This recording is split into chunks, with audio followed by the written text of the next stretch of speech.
Yeah. Okay, so welcome next Above the Clouds, and today we have an incredibly special guest, my incredibly beautiful wife, Margot, which is awesome. And the last week, though, I'm sure those of you who know Margot know she's a nurse, and the last week she's been in Rivercess with a group of other people, and they've been doing some training. And the dog and I have been left all on our own to look after ourselves. Yeah. You'll survive. Oh, yeah. We did survive. Good. Anyway, thank you. Welcome. Thank you for having me. It's great to have you. So maybe tell me a little bit about what you've been doing this week. So this week we've been at Rivercess, and it's a little small country area.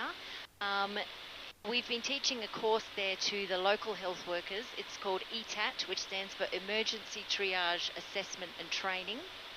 So we are teaching the health workers some incredibly important stuff like basic life support, neonatal resuscitation, all things about sickle cell, anemia, all the common things that we see here.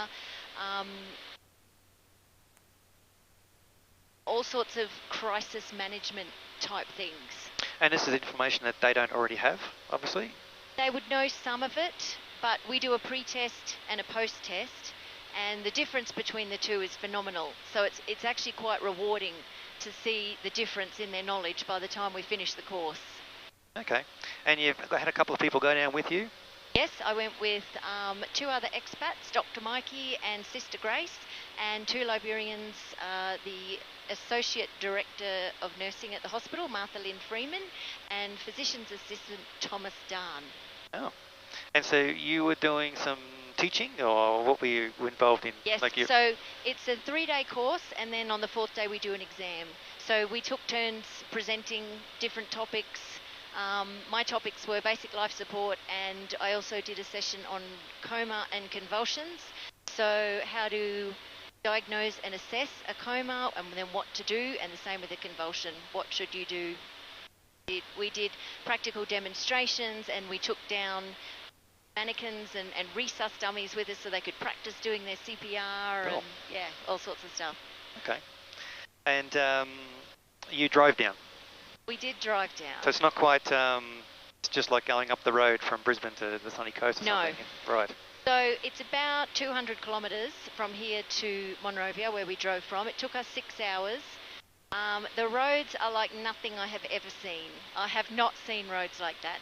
It was very slow going, obviously. At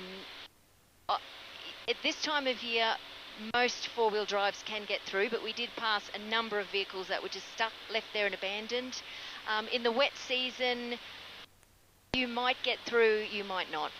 There's a good chance. It'll take you a lot longer, and the problem with that is that this is a whole population of people out there who are a minimum 6-hour drive from advanced medical help or advanced labour and delivery services. So if you have a big medical problem, you've got big problems. Okay. Yeah. And so MAF obviously helped you, obviously clearly today, yes, but other health professionals in Liberia as well. Absolutely, yes, yes. For me, this is a huge blessing to be able to come back with MAF, but there are some situations that are literally life-saving. Okay. And being able to take training out to those rural areas is something they rarely get. Their expression of gratitude to us that we made the trip out there was just overwhelming. It was beautiful. That's really great. So there's obviously situations where people are stuck in areas like that and they can't get in, but I know we've got a patient on board at the moment from Harper. Yep. And you've seen situations like that where there are people who... Absolutely, yeah. So if there's a critically ill person out there, most likely they wouldn't survive the trip by car, by road, if they made it at all. So without MAF, literally there are people who would die without a flight from Rivercess to Monrovia. Wow. Okay. It gives me goosebumps. Yeah. And we're the only aircraft out there doing it at the moment. That's the case, yep. Yeah. All right, wonderful. Thank you, darling. You're welcome. I suppose you want me to cook tea tonight?